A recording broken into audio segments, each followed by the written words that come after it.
Now that I have the photo opened up in Photoshop, I click the clone stamp tool to the left.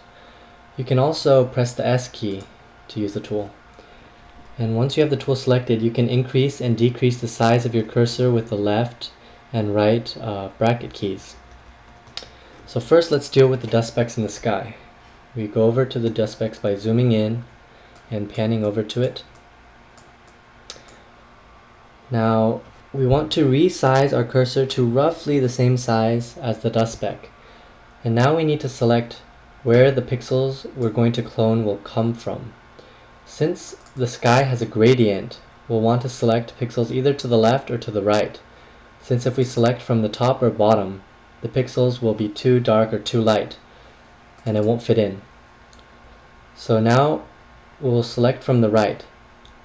Hold the Alt key, or if you're using a Mac, the Option key, and then click to select the pixels.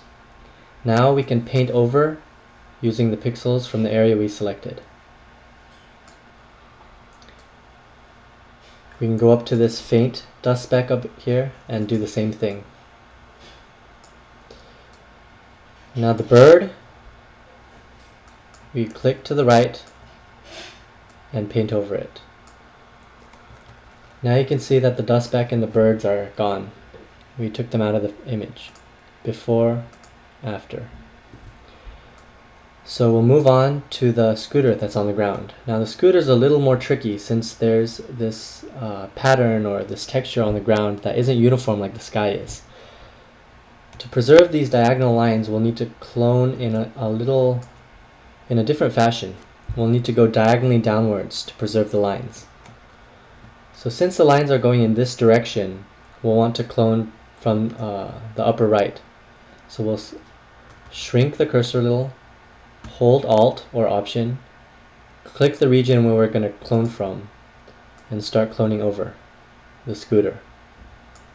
Every so often you'll want to switch where you clone from to have the ground not be uniformly cloned, or else it looks kind of weird. Now that's a problem. You don't want to clone from too far away, or else it'll be too light or too dark. You'll want to clone from the road somewhere nearby.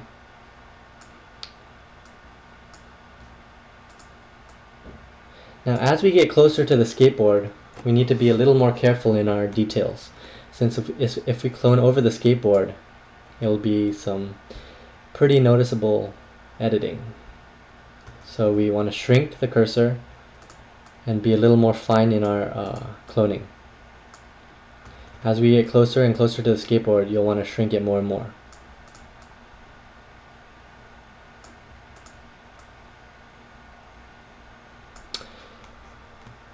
And there you have it.